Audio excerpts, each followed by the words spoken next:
Fish 07. Theism, refuted. Despite the fact that theism is merely one of many extant metaphysical schemas, it is being awarded its own chapter, because it is, by far, the most popular one. As the title implies, the aim of this chapter is to demonstrate that theism is also the least credible metaphysical scheme. Theism, defined.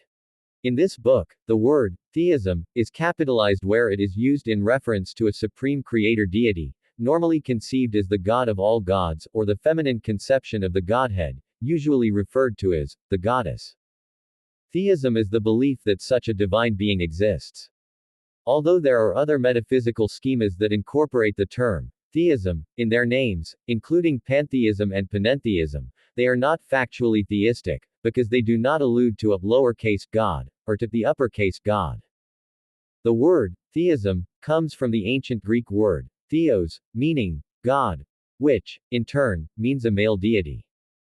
This could designate the supreme deity capital G, God, or any male god or demigod, lowercase g, God. I propose that the process by which such non-theistic metaphysical systems acquired their names was due to the fact that the scholars who coined the terms were entrenched in thoroughly theistic, specifically Christian, cultural milieu, and were conditioned to think of ultimate reality as personal in nature. So, for example, if somebody in 17th century Britain was to suddenly verbalize the fact that they considered ultimate reality to not be a person, but instead, some kind of impersonal energy, he or she would most probably say, I don't believe that God is a person, but some sort of infinite energy source. My own father used to say such. Even today, this type of discourse is not uncommon, and indeed, it was something I heard more than a few times, in my own metaphysical journey. Hence, when the term pantheism was coined by the accomplished British mathematician, Mr. Joseph Robson, in his work, De Spatio Reali, the Book of Real Space, in English, of 1697, he obviously did not mean it literally, that is, all is God, but rather, he wanted to convey the notion, everything is the ultimate reality, since the word God, capitalized, specifically indicates the male deity, whereas the idea of pantheism precludes any facade of a personal deity. Robson's definition of pantheism, on page 2 of his book, is as follows. A certain universal substance material as well as intelligent, that fashions all things that exist out of its own essence.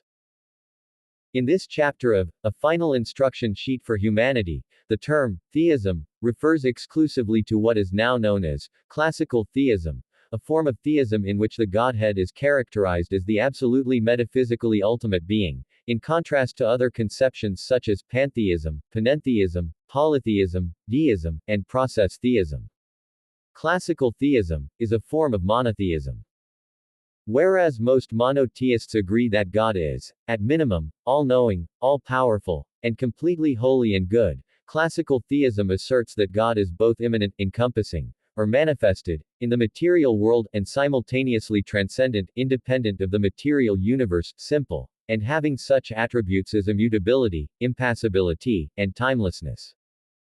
A key concept in classical theism is that created beings, i.e., material phenomena, whether sentient biological organisms or insentient matter, are dependent for their existence on the one supreme divine being.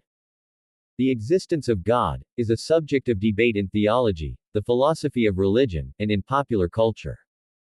A wide variety of arguments for and against the existence of God can be categorized as logical, empirical, metaphysical, subjective, or scientific.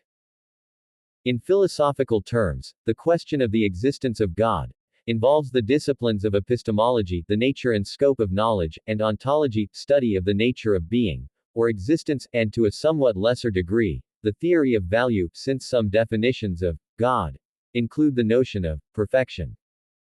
The term theology is capitalized in reference to the study of God, in order to distinguish it from mere theology, which, although commonly refers to the study of the supreme deity, could also denote the study of lesser gods, otherwise known as demigods. By definition, many human beings can be, and often, are classified as gods or goddesses. Who can deny that J.S. Bach was a god of music? Not I. A supreme personal God is impossible. The English word person literally means, for sound, originating from the Latin Greek, persona, prosopa, referring to the masks worn by actors in ancient European theatrical plays, which featured a mouth hole to enable the actors to speak through. Therefore, the most essential aspect of personhood is that the individual possesses a face. The fact that we do not usually refer to a decapitated body as a person seems to confirm this claim. If you were confronted, simultaneously, with a severed head and a decapitated body, and asked to point to the person, would you point to the head or point to the body? I am certain most everyone would indicate the head, at least in the first instance, agreed. Theists, by the very definition of the word, believe that there is a supreme deity God, or the goddess, who incorporates anthropomorphic characteristics, such as a distinct, corporeal, form, even if that form is a spiritual body, whatever that may connote, with a face of some variety, hence the term person, or else, how can their God be a god goddess, by the very definition of the term? And certain personality traits such as unique preferences and aversions. Of course, theists also believe that their fictional god or goddess embodies the so-called omni properties, but as it will be clearly demonstrated herein, this is a fundamentally nonsensical, unfalsifiable, and fallacious assertion. Of course, the more intelligent theists normally counter with, but God is not a person in the same sense as we humans are persons. God is an all-powerful spiritual being, without a body. He is all-knowing, all-loving, and present everywhere. In that case, God is most definitely not a person in the etymological sense, and not a person in even the common usage sense of the word. When did you last hear anyone refer to an omnipresent entity as being a person? The mere fact that theists use personal pronouns in reference to their non-existent deity, usually the masculine pronoun, he, proves that they have a very anthropomorphic conception of absolute reality. If God is not a male, then why use masculine pronouns? If God, in fact, is male, then why would the supreme person need a gender?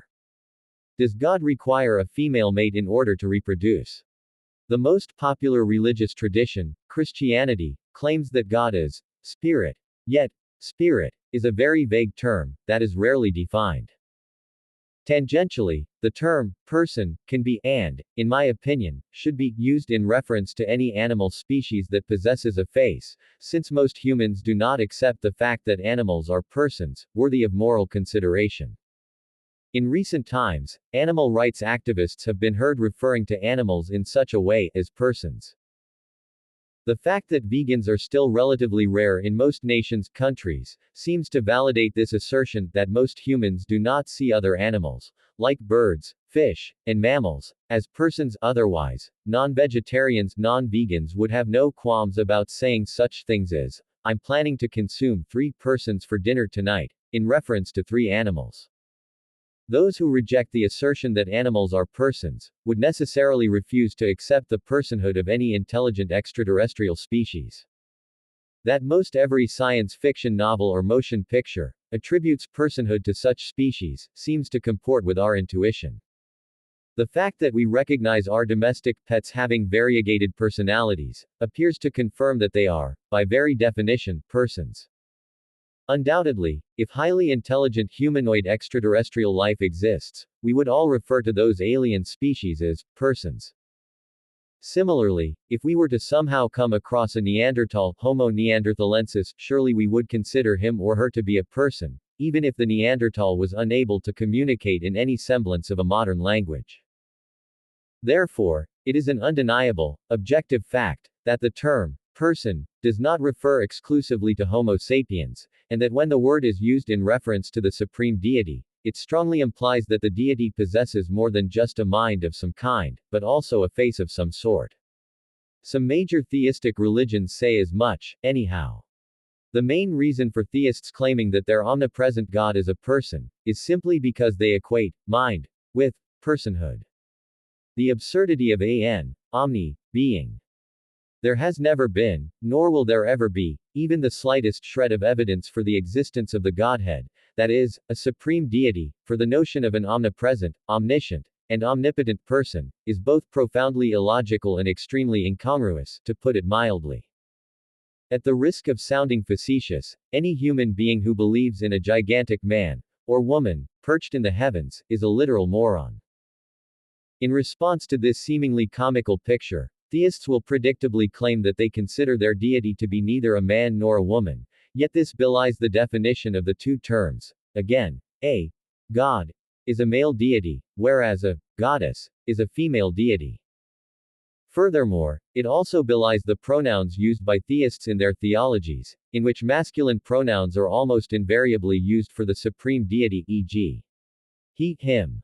Regarding the omnipresence of God, or the goddess, if a supreme person was present everywhere, it would imply that one would be able to visually perceive such a person at every possible location.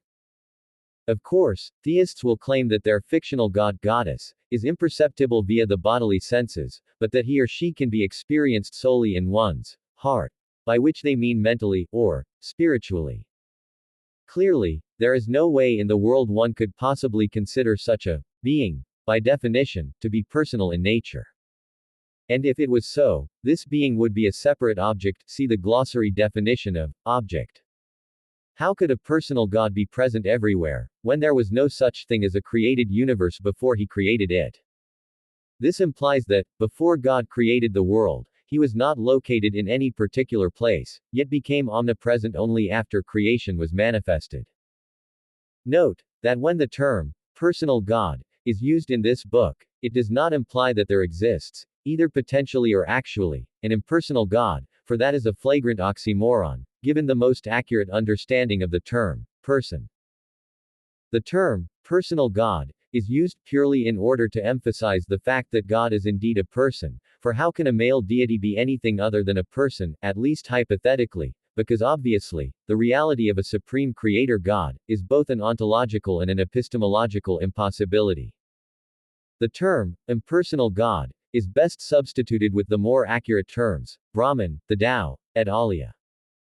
Theists may contend that God is infinite, both before and subsequent to any creative act, but again, this would necessitate God being situated in every possible point in space, which makes sense only if God was not a person, and hence, not a god-goddess, definitionally, see glossary.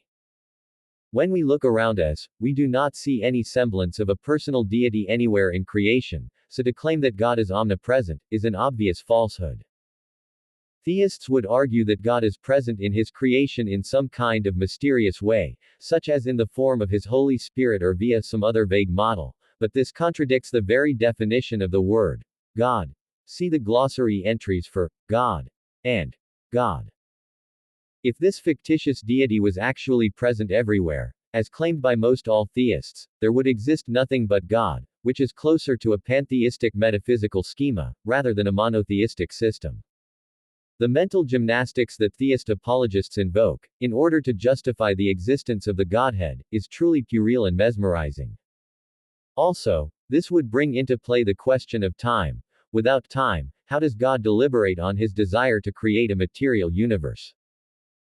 Even if God decided to manifest the material world, instantly, that instantaneous moment of time would fall within a space of meta-time, and even if this was not the case, that instant magnitude of time would itself be temporal, since according to physics, ontology, as well as philosophy, epistemology, it is certain that there must be a minimal measurement. Likewise, why would God require omnipotence, when there was originally not but the deity extant? Of course, theists would argue that, once God has created the material universe, he requires total power and control over his creation, otherwise, he wouldn't, by definition, be the supreme.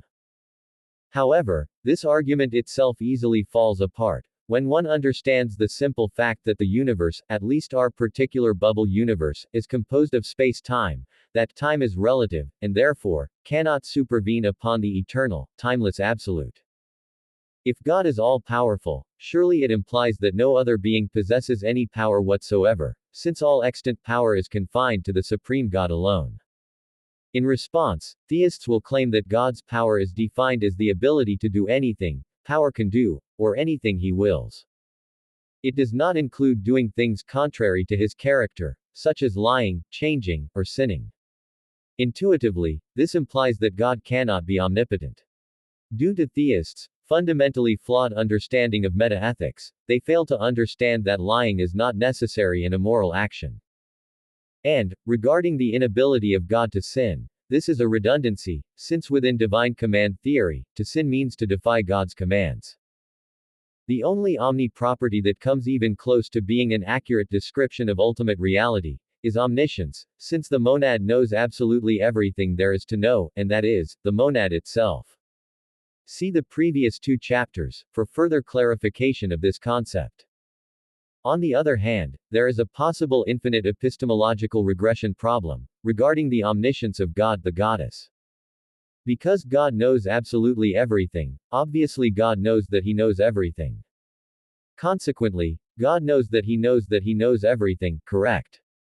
So, how far does this knowledge of knowledge retrogress? Of course, one could say, infinitely, but certainly this is too perplexing. Objects, whether conceptual objects or material objects, are by nature, if not by definition, finite and temporary, and can never be infinite. Based on the principles of Kurt Gödel's incompleteness theorem, as well as Alfred Tarski's closely related undefinability theorem, any truth statement cannot be verified within the system itself, and so, the fact that God is purportedly omniscient of all facts and of all objects cannot be proven by God, the Goddess, assuming that he or she exists, of course. Certainly we humans can never verify this fact. Many theologians have added the property of omnibenevolence, infinite goodness, to the 3 major omni-properties. The mere fact that they deduced and added this property as a formal philosophical property, rather than finding the specific word in ancient scriptures, or better, simply by asking their fictitious deity directly, is rather telling.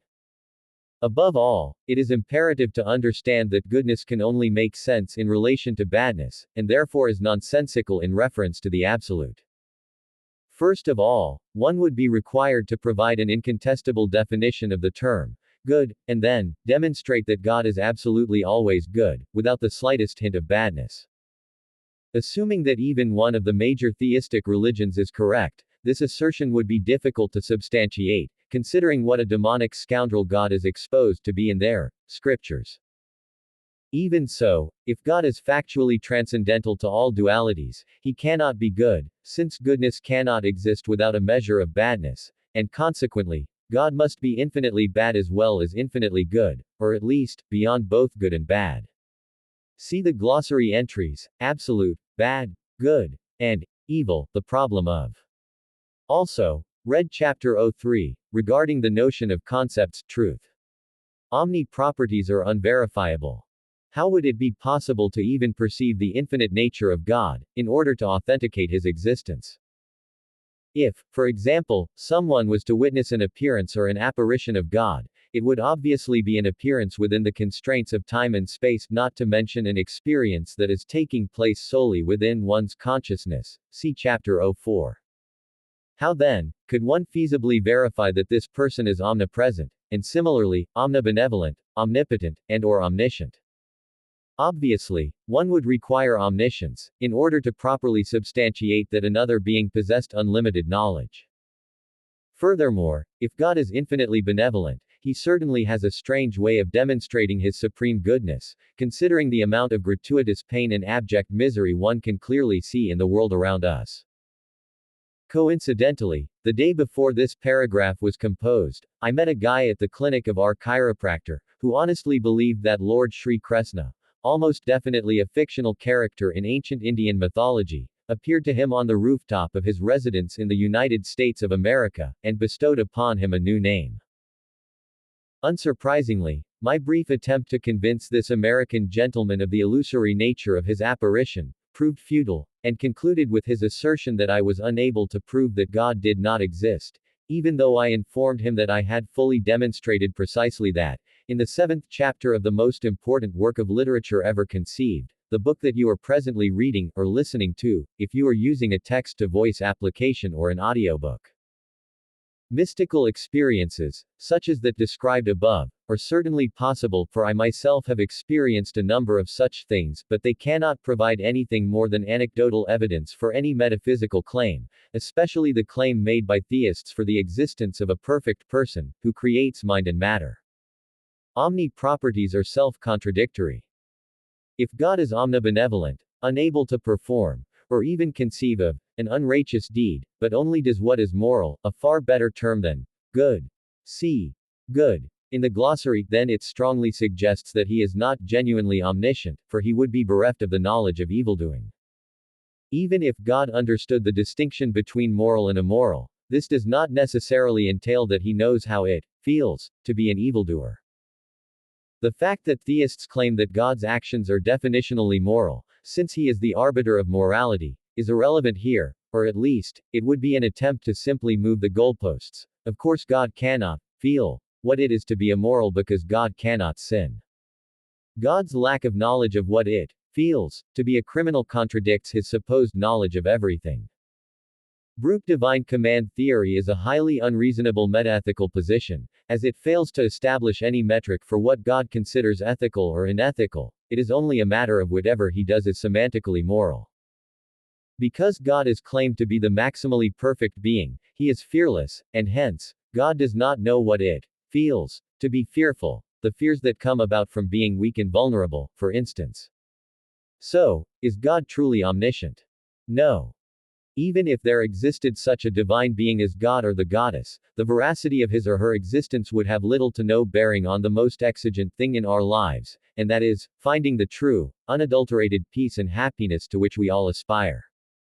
See Chapter 15, regarding peace and happiness. Many, if not most, religionists seem to believe that simply by worshiping God, and obeying a short list of his commandments, it will spontaneously bestow immediate peace and joy upon the human being. But if one would like to very carefully read the aforementioned chapter, as well as the following chapter, Chapter 16, it will be obvious that this is not the case. Assuming that he exists, God cannot magically cause any person to be free of mental anguish, and even if this was to occur, God would be violating the freedom of volition that theists are so fond of evoking whenever the problem of evil is raised by we atheists. See that entry in the glossary of this book, since the term, the problem of evil, is somewhat flawed, because it refers more so to the existence of inexplicable pain, rather than to evil, as such. The paradox of a timeless sphere. Many otherwise perspicacious theists, particularly the members of the International Society for Krishna Consciousness, a radical Hindu cult, first established in the United States of America in the late 1960s, by a truly delusional retired pharmacist, named Mr. Abhay C. De, honestly believe that the ground of all being is a youthful Indian gentleman with dark blue-tinged black skin color, who currently resides on his own planet in the spiritual world, and spends his days cavorting around with a bunch of cowherd girls. If one were to ask those ISKCON devotees, how Lord Krishna manages to incorporate relative time into the timeless realm, since it takes a certain amount of time for him to play his flute and to frolic with his girlfriends, then I'm not sure how they would answer, but they would undoubtedly dismiss the argument, using illogical semantics. I'm ashamed to admit that I too was previously one of those deluded religionists who believed such foolish nonsense. Thankfully, I managed to break free from that brainwashing cult, and following decades of sincere seeking, came to be the world teacher. In ISKCON theology, Krishnalika, also known as Goloka Vrindavana, is the supreme, eternal spiritual realm. It is described as self-luminous, devoid of material time or decay, and shaped like a giant, thousand-petaled lotus flower. Krishnalika is the center is the abode of Sri Krishna, where he eternally engages in loving pastimes. Because eternal literally signifies no time, one can only wonder how this guy, Sri Krishna, can engage in a pastime, that is, a recreative activity which surely must consume a certain length of time. Of course, this conundrum is very easily solved by ISKCON devotees by them referring to this time as spiritual. On earth, time is material time, whilst in the spiritual world, it is spiritual time. How convenient. Because Goloka Vrindavana is absolute spirit, which ISKCON wrongly identifies with Sachidananda, there is no past, present, or future. Birth, death, old age, and disease do not exist there. The ground is made of magical touchstone which can turn base metals into gold. Yes, you guessed it, spiritual gold. All the trees are wish-fulfilling trees, and the rivers flow with divine nectar. The realm is filled with millions of wish-fulfilling Sarabi cows that yield unlimited quantities of sweet, spiritual milk. The fact that the all of the place names, as well as the personal names, as well as cultural icons, lotus flowers, cows, etc., are of Bharatiya Indian origin, is purely coincidental, of course. P.S. Above, I made the claim that many members of the International Society for Krishna Consciousness, ISKCON, would undoubtedly dismiss the argument I made regarding the apparent inclusion of time in the spiritual world, using illogical semantics. I recently watched a video on the internet in which a couple of leading figures from that cult did precisely that. The most unfortunate thing about such foolish teachers is the fact that they invariably either disregard or else berate those persons who attempt to explicate the most accurate concepts available. Is God truly immutable and impassible? Related to the thesis that God is transcendental to time, is the immutability of God. Immutability means God does not change in any way. Yet, as already mentioned above, all theistic traditions necessarily speak of God as changing his mind a multitude of times, so it would be extremely difficult for theists to defend the proposition that God never changes. Perhaps they disbelieve the assertion that God made man in his image, since we humans are constantly changing, imperfect beings. Again, how can God decide to create this world, without a time scale?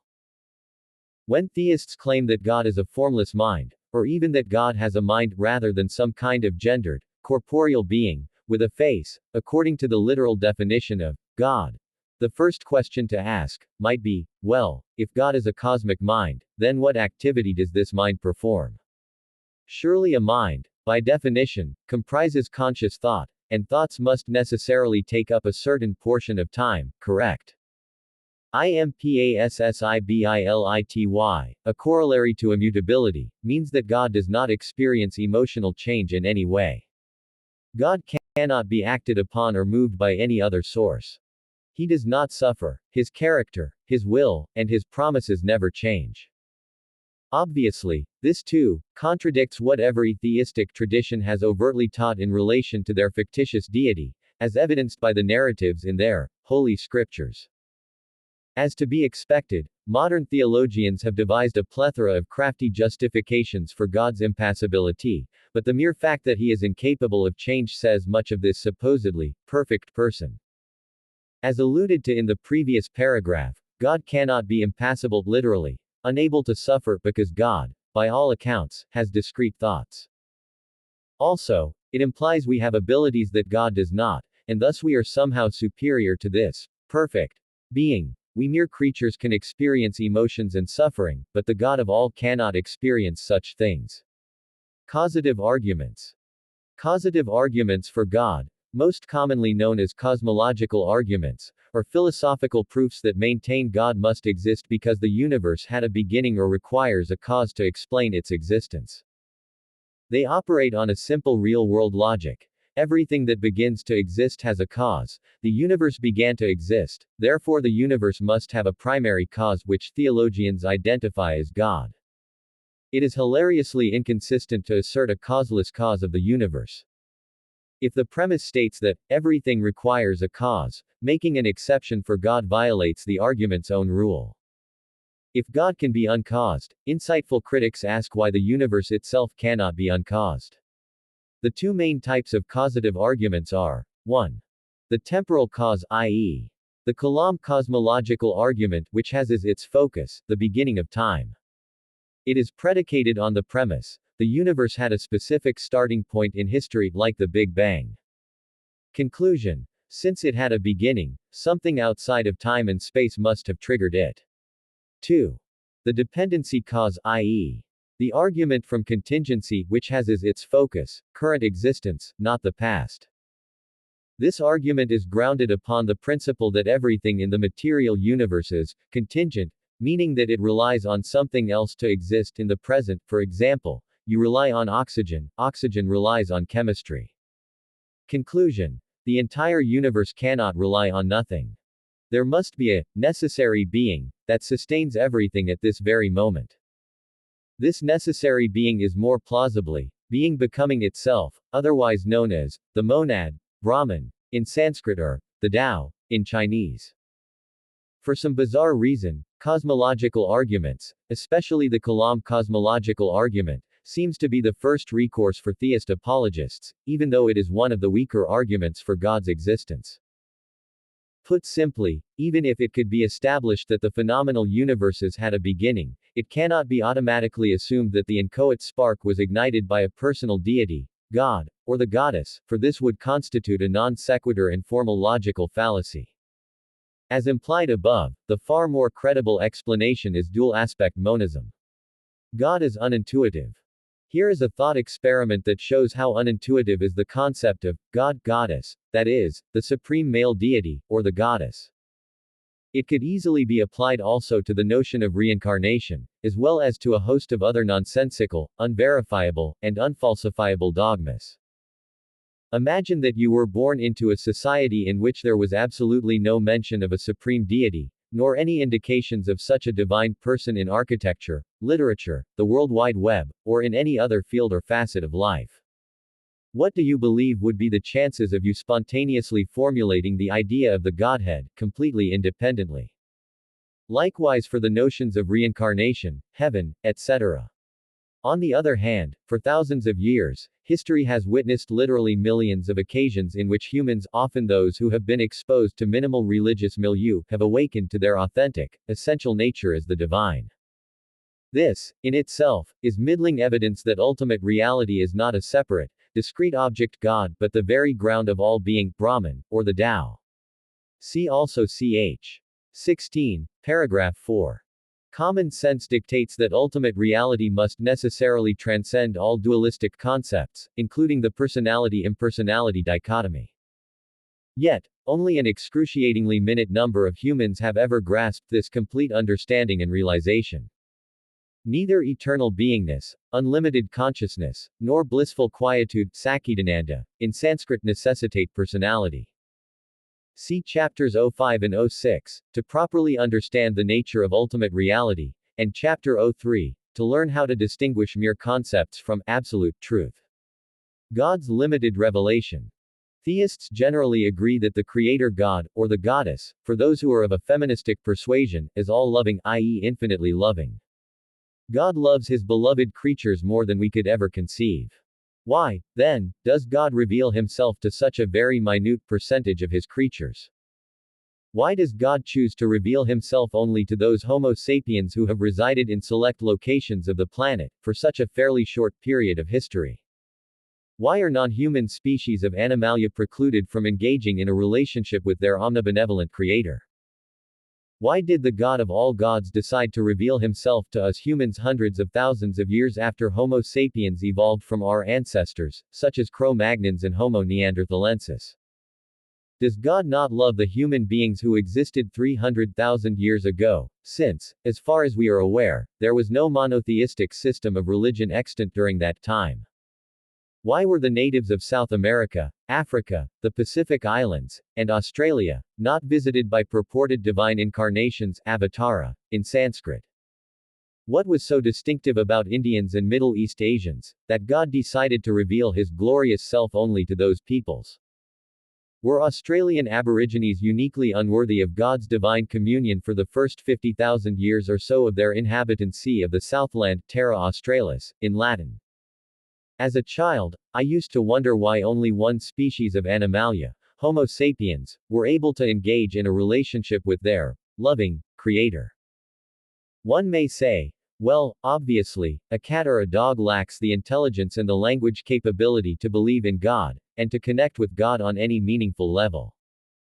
Conversely, because God is supposedly perfect, surely He can figure out how to communicate and commune with His more lowly creatures on whatever level they are on, no. Interestingly, it is not merely the human species that can know God, but only a subset of humans, because toddlers, the mentally handicapped, literal idiots, that is, those with an intelligence quotient below 25, and those persons who are in a coma, are also unable to enter into any kind of significant relationship with the infinitely loving Creator of heaven and earth. The fact that some of God's deeds, as reported within the handful of extant monotheistic systems, were objectively evil, does not help this matter. Practically none of the religious leaders of any theistic tradition and virtually every non-theistic religious lineage, for that matter, were even vegetarian, what to speak of compassionate vegans, and in many instances, the fact that they were carnists was not even their worst feature. In this regard, please refer to the glossary entries, Dhamma, in respect to Siddhartha Gautama, Buddha, Jesus, Lord, and Krishna. Intelligent design. The wisest theologians, when hard-pressed, will admit that the primary reason for theists referring to ultimate reality as personal in nature, is because they believe that the absolute which they consider to be God, or the goddess, in the case of many feminist-minded theologians, has some kind of universal, infinite mind by which they mean, in actual fact, a universal, infinite consciousness, because the word, mind, is most accurately defined as that division of consciousness pertaining to sensual perceptions, instinctual thoughts, and abstract images, Chapter 05. However, it is indeed possible, and factually, it is the case, that the foundation of being is pure conscious being itself, Sachidananda, in Sanskrit. Universal conscious awareness, Purusa, or Brahman, in Sanskrit can, and does, include all characteristics belonging to pure being, such as unconditional love, unadulterated prehension, etc., and we humans are, in essence, identical to it, in nature. In other words, we are, figuratively, God, Aham Brahmasmi, in Sanskrit, something the typical theist would be aghast to learn, sadly for them. Without any exception whatsoever, every single postulation for the existence of a supreme creator god or supreme goddess, in all actuality, are peripheral arguments, that is to say, they are wholly incidental to the actual fact of God's existence, for they do not refer directly to the supreme deity, but to arguments surrounding the person of God. And most of these outlying proofs are grounded on the intelligent design of the perceivable universe, and not for the intelligent designer being a person, as such. According to the metaphysical schema of idealism, the phenomenal sphere is not but an appearance in one's consciousness. In other words, there cannot exist an object, without a subject, since these are two sides of the very same coin, metaphorically speaking. According to the metaphysical schema of monism, which is a rather more accurate and parsimonious worldview than is idealism, both objects and subjects, or, more specifically, the ultimate subject, are in essence, one substance, and consequently, there can be no separate designer. Therefore, to assert that there is a cause of all causes, is a reasonable conclusion to make, but to brusquely attribute that first cause to be a male or female, or even an androgynous deity, is a non sequitur fallacy. Thus, as an attempt to answer arguably the most profound philosophical mystery of all, was this world designed by an intelligent creator? Yes, it was, but this creator is none other than your very essence, and not some separate, divine being or deity. Everything and everyone, including you and I, are merely a fleeting expression of the inchoate source, the Tao Brahman, in Sanskrit. This conclusion can be arrived at only theoretically, or epistemologically, whereas the existence of God should be verifiable ontologically. Even if God, the goddess, in fact, does exist, what would be the point if it is impossible for us to have an experience of this God? Of course, theists will immediately contradict this inference, by suggesting that it is possible for us to enter into a personal relationship with their deity, but upon erudite questioning of their so-called God experiences, it will become quite clear that such experiences are nothing more than ephemeral feelings, based on sentimentality. The rationale for theism. There are at least 4 possible reasons why many humans are convinced of the existence of a personal God, i.e. the supreme, male deity.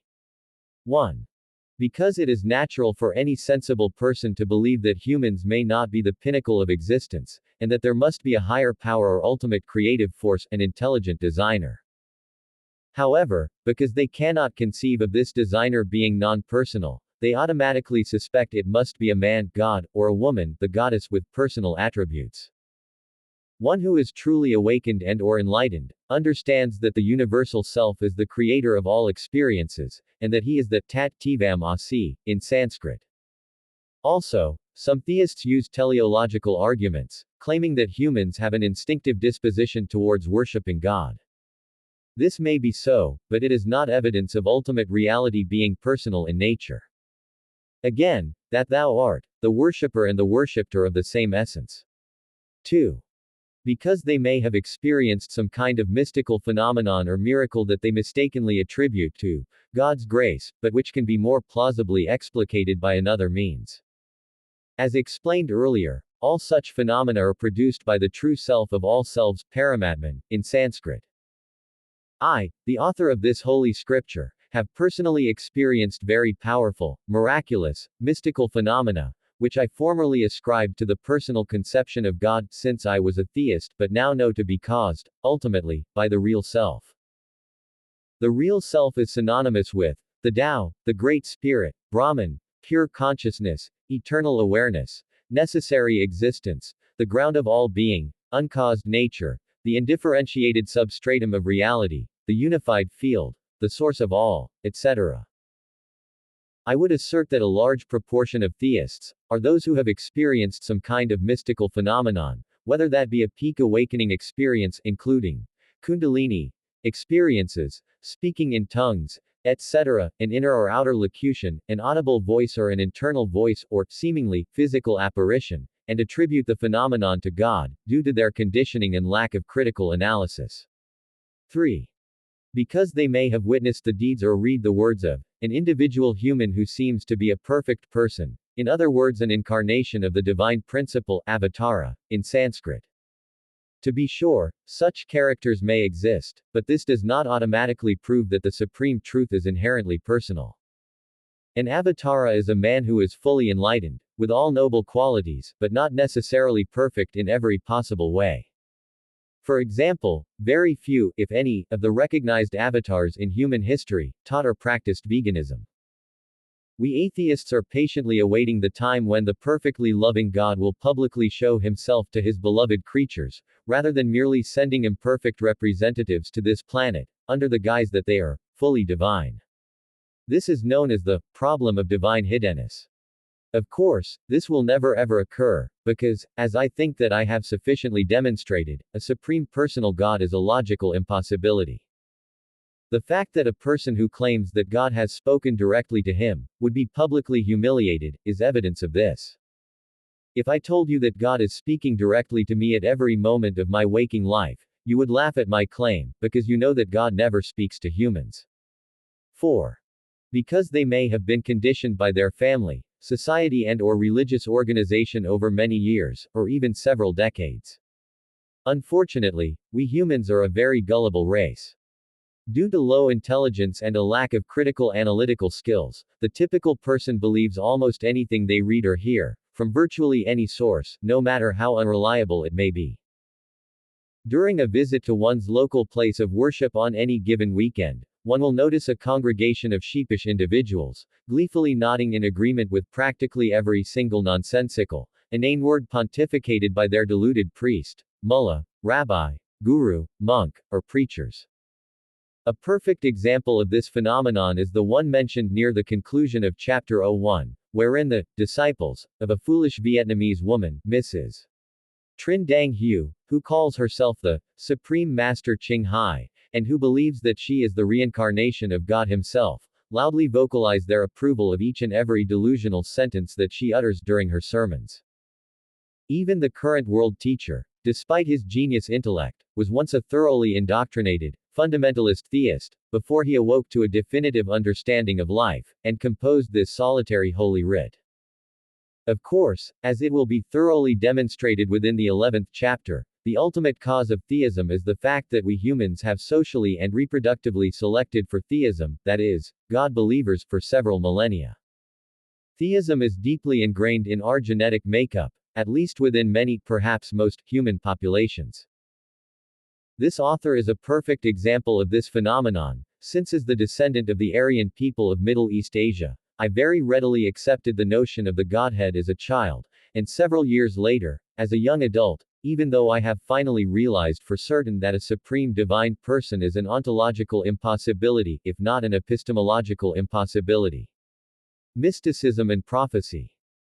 Above, it was asserted that the cause of all mystical experiences either peak experiences of a unitary, hypostatic nature, or else, some kind of spiritual awakening experience in which there remains a dualistic relationship, that is, the individual person being in relation to a higher being such as an angel, a god, or God himself, are predicated on the very same source, and that this source is Brahman, the impersonal ground of all being, which is being itself. Logically, since there can be only one source of all, both categories of mystical experience must necessarily originate from the very same source. So, then, why would this purely impersonal source instigate both impersonal absolute and personal relative experiences? In other words, for what reason do some humans experience events such as apparitions of God, angels, or saints, when ultimately, such figures are illusory? This is simply because, as explained in Chapter 16, devotional religion Bhakti Yoga, for those familiar with Sanatana Dharma, is not only an authentic system of yoga, but it is far and away the most popular. Even though some of the paragraphs of this sacred scripture may seem to denounce theism, devotion to a conception of God can be beneficial to both individuals and to societies. So, in other words, even though God is a fictional character, societies that are united in a common theistic creed ideally demonstrate greater societal cohesion, just as nations that are founded on non-theistic or polytheistic belief structures, such as Shintoism, show a similar cohesion. The main issue I have with theists is the fact that they invariably are afflicted with a very narrow-minded mentality, focused solely on their own in-group. So, if you have witnessed a dream in which you speak to God, you were not experiencing a personal deity, but merely that isolated experience in itself. To make it even more terse, you had a dream in which you, as a dream character, conversed with another dream character, who identified himself as God, or some other religious personality, such as an angel. To extrapolate that there is an actual personal deity, somewhere within or without the spatio-temporal universe, is nothing more than a post hoc assumption, based upon weak evidence.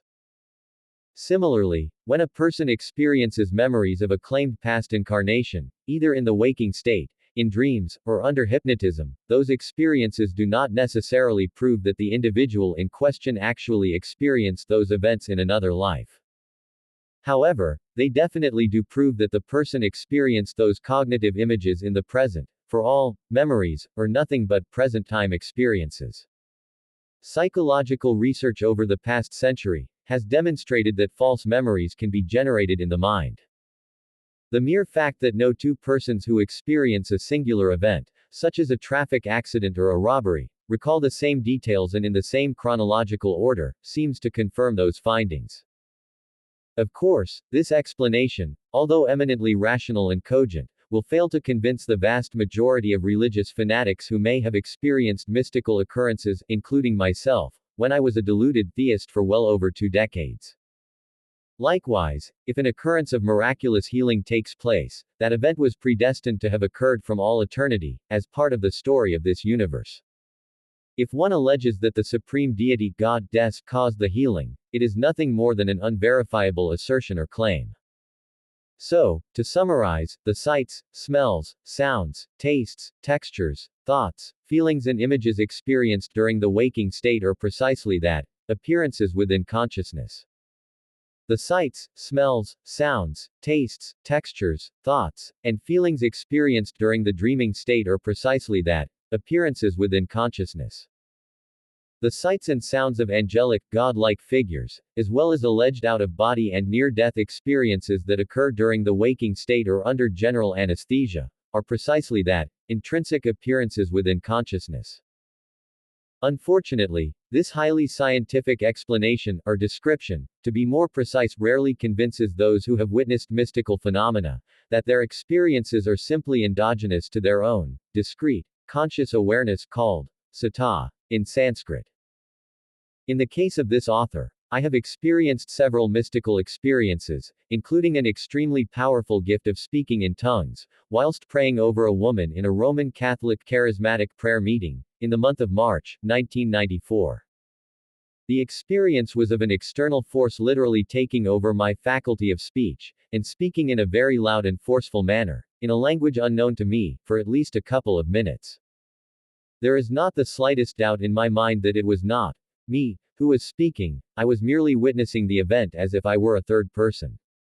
Because I was a devout Christian monk at the time, I automatically attributed the source of the experience to God.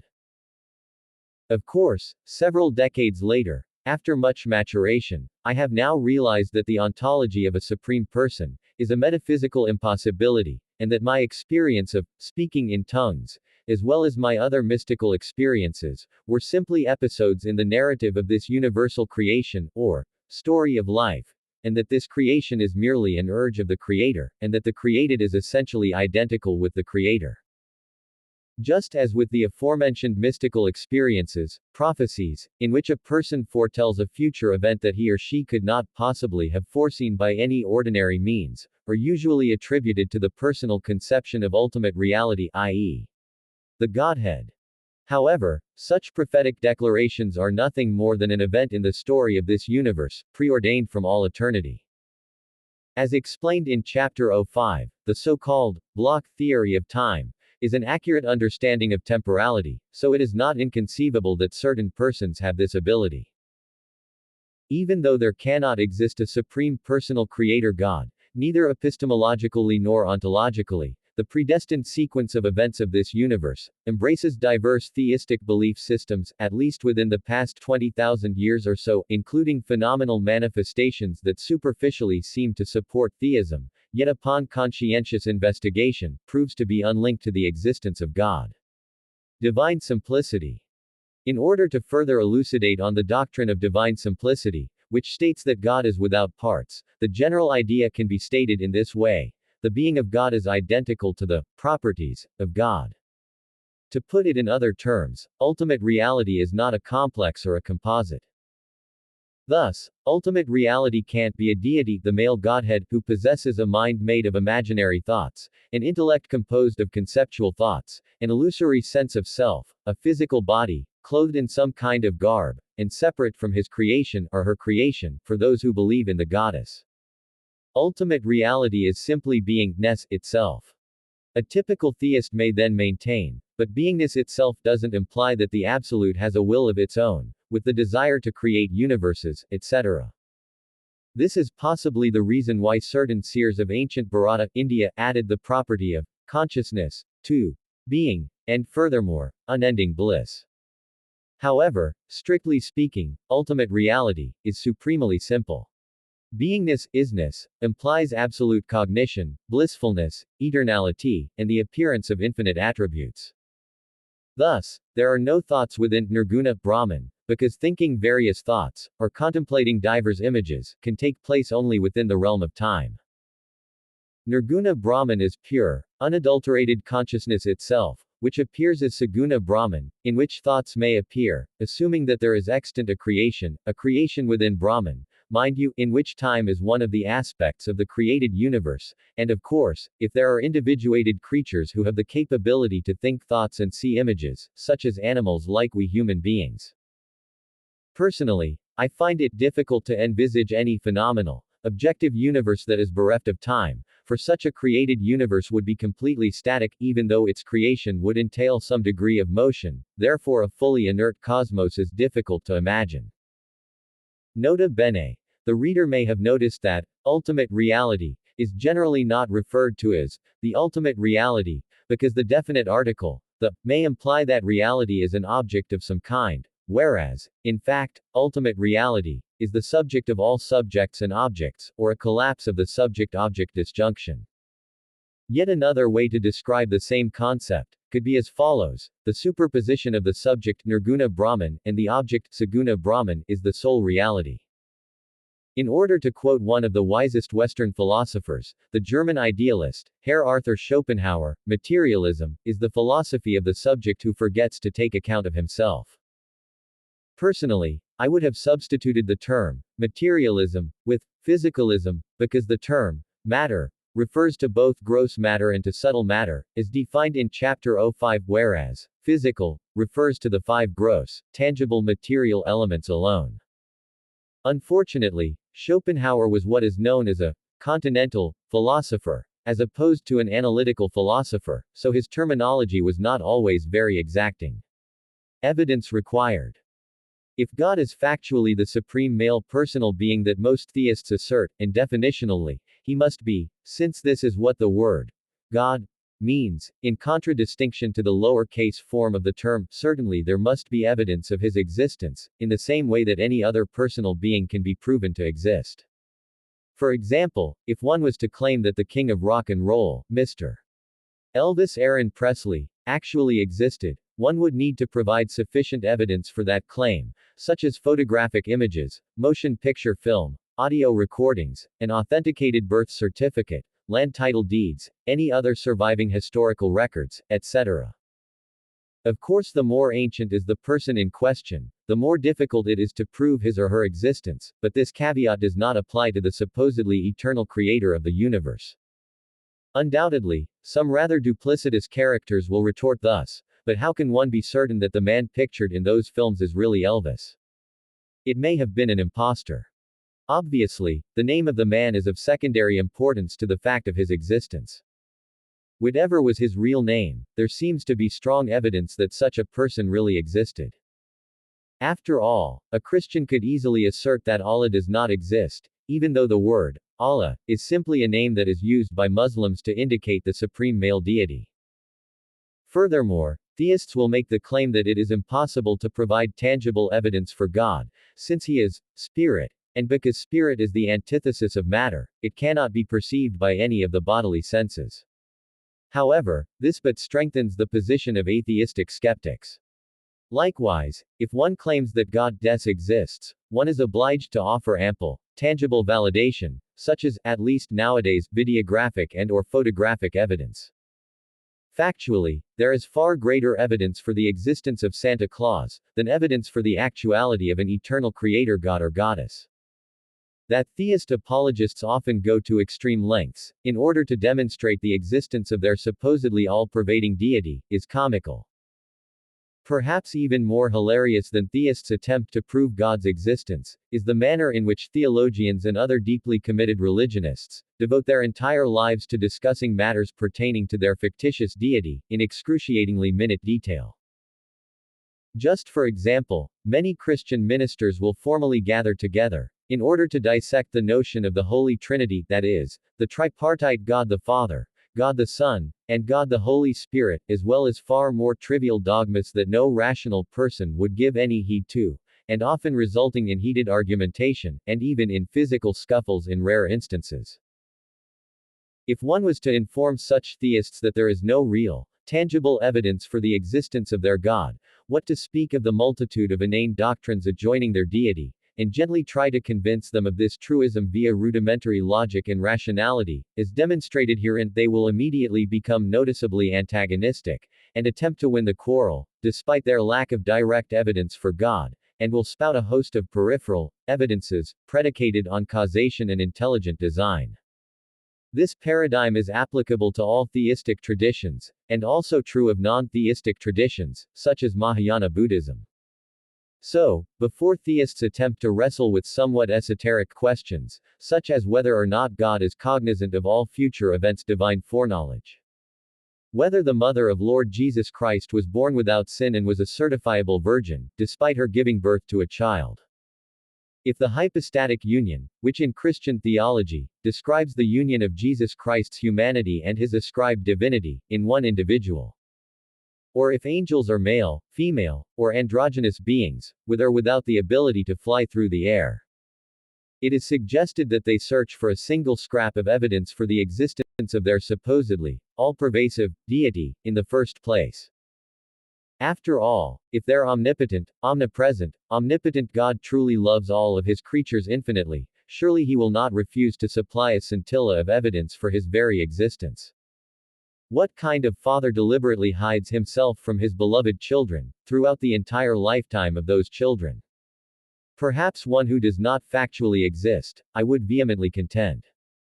On the other hand, such theist apologists provide ample entertainment for us atheists. The benignity of theistic devotion. Having stated all of the above, it should be noted that the worship of the supreme deity, albeit an imaginary figure, is a legitimate spiritual path for the masses. See Chapter 16 regarding the four systems of religion, including, by far, the most popular system, devotional religion Bhakti Yoga, in Sanskrit. However, the most accurate metaphysical understanding is monistic, or non-dual, Advaita, in Sanskrit, but unfortunately, only an insignificant proportion of humanity possesses the intelligence and the analytical reasoning skills in order to discover this reality. All this was predestined from eternity, so there is no need to criticize or belittle those who are encumbered by obviously fallacious beliefs. To be quite honest, I was personally benefited from practicing theistic devotional yoga for approximately 1/4 of a century, although I wish I had discovered monism a decade or more earlier.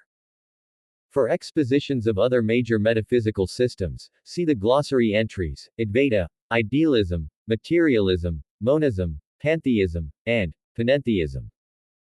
Please see too, the 10th paragraph of Chapter 04, regarding the beneficial effects of a nation following the same religious tradition, even one of the extant theistic mythologies, such as Judaism, Christianity, and Islam.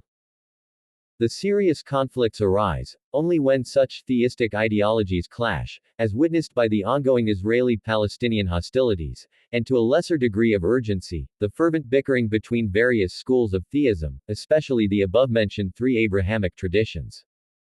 So, God devotees should not be dissuaded from their theistic beliefs, but instead, be encouraged to adhere to Dharma. Evolving metaphysics. Regarding the aforementioned metaphysical groundings, one hypothesis that I have contrived is as follows: NB. This is a gross generalization. Those seekers who are either young of age, or else, of a simple disposition, commonly believe that there is a supreme person, usually the male deity, overseeing the material universe.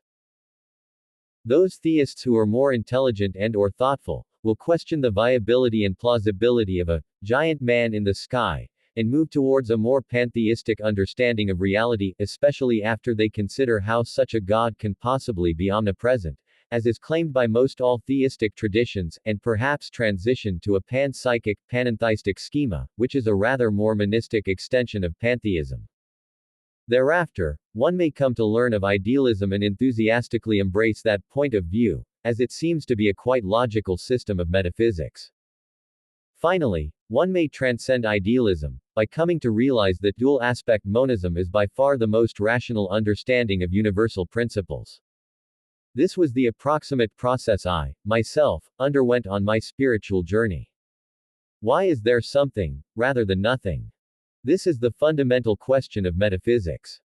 Typically, and awkwardly, few thinkers proffer a philosophically satisfying definition of the two key terms, something, and nothing. Some metaphysicians mistake empty space for nothing, even though space is actually one of the 8 material elements, listed in Chapter 05. Some persons, including this author, argue that absolute nothingness is impossible because the concept of nothing itself implies the absence of something, or, rather paradoxically, implies the existence of something. This conundrum is easily solved when one realizes that the most plausible explanation for phenomenal existence is monism, specifically, dual-aspect monism, the doctrine that mind and matter are formed from, or reducible to, the same ultimate substance, or principle of being, called the monad, in English, Brahman, in Sanskrit, and the Tao, in Chinese.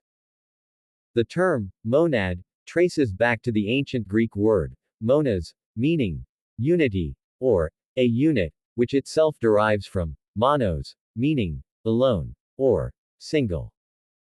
Thus, mind, purusa, in Sanskrit, is nothing, that is, not a thing, whereas matter, prakrti, in Sanskrit, is something, that is, some kind of thing. Read the entries, nothing, and monism, in the glossary. In conclusion, right pointing arrow, it is high time for humanity to awaken from all inane superstitions, such as the belief in a personal creator God, or goddess, who created this phenomenal universe, and realize that we are essentially, not but that ultimate reality itself, for we cannot be otherwise, considering the facts of the matter. Staunch theists may initially find this statement to be extremely confronting, but after carefully studying this chapter, as well as the entirety of the only genuine Holy Scripture extant, a final instruction sheet for humanity, and practicing the system of yoga known as Gnosticism, Jnana Yoga, in Sanskrit, they will, it is hoped, eventually come to understand that monism alone is coherent. The following conditional syllogism proves that God does not exist, assuming that God is a necessary being, which is an essential tenet of theism. Premise 1. If God exists necessarily. This is a fundamental dogma of all theistic systems. Premise 2. It is possible that God does not exist. This is certainly plausible, considering the evidence, and it is logically possible. Conclusion. God does not exist. This is a logical deduction, and it has been proven already, in this very chapter of FISH. No man has seen God at any time. It is difficult to believe that nobody has ever visually identified a fictional deity, would you not agree? The Gospel of John, 1:18. The Holy Bible, New King James Version. God is greater than God. Theologians may quarrel, but the mystics of the world speak the same language. Where there is isness, there God is. Creation is the giving of isness from God.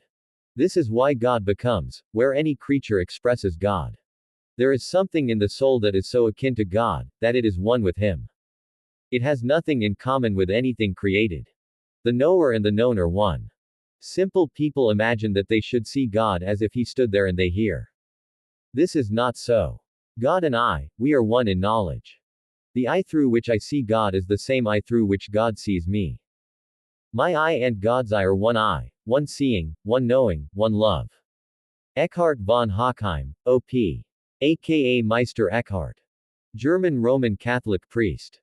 God is merely one of man's concepts, a symbol used for pointing the way to the ultimate reality, which has been mistaken for the reality itself.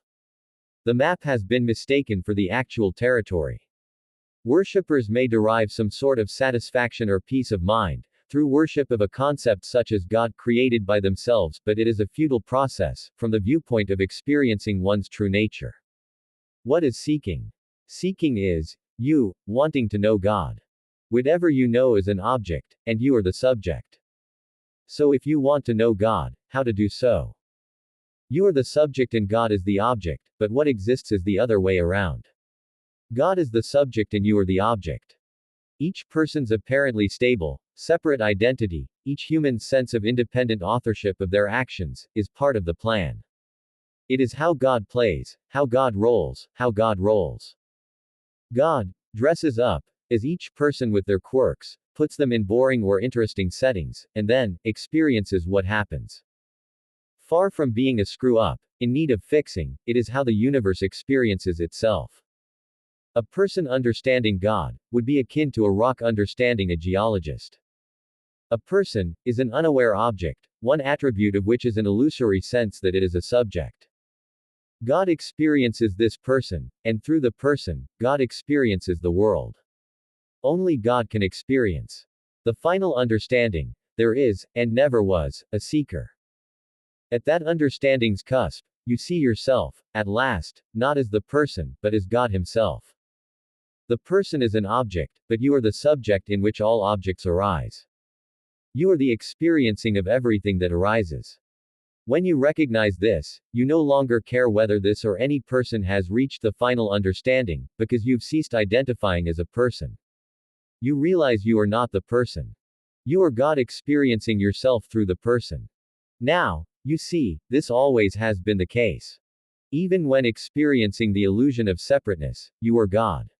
You recognize that you, as God, do this, through and as every person who has lived or ever will live. Ramesh S. Balsekar. Indian spiritual teacher. God is dead. God remains dead. And we have killed Him. How shall we comfort ourselves, the murderers of all murderers? What was holiest and mightiest of all that the world has yet owned has bled to death under our knives. Who will wipe this blood off us? What water is there for us to clean ourselves? What festivals of atonement, what sacred games shall we have to invent? Is not the greatness of this deed too great for us? Must we ourselves not become gods simply to appear worthy of it? There cannot be a God, because if there were one, I could not believe that I was not He.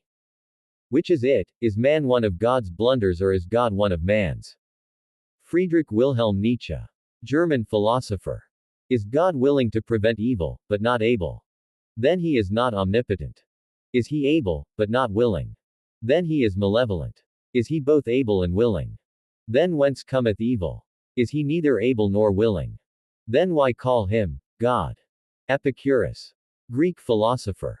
We must question the story logic of having an all-knowing, all-powerful God, who creates faulty humans, and then blames them for his own mistakes. Gene Wesley Roddenberry. American television screenwriter and producer. You can't convince a believer of anything. For their belief is not based on evidence, it's based on a deep-seated need to believe. Carl Edward Sagan. American astronomer, cosmologist, astrophysicist, astrobiologist and author. I do not think it is necessary to believe that the same God who has given us our senses, reason, and intelligence, wished us to abandon their use, giving us by some other means, the information that we could gain through them. Galileo di Vincenzo Bonaiuti de Galilei. Italian astronomer, physicist and engineer. Claire Gurney. How do you know your God? Jack Gurney. It's simple. When I pray to him, I find I'm talking to myself. From The Ruling Class. Peter Barnes. English playwright. I contend that we are both atheists. I just believe in one fewer God than you do. When you understand why you dismiss all the other possible gods, you will understand why I dismiss yours. Stephen Frederick Roberts. Historian of 19th century Britain.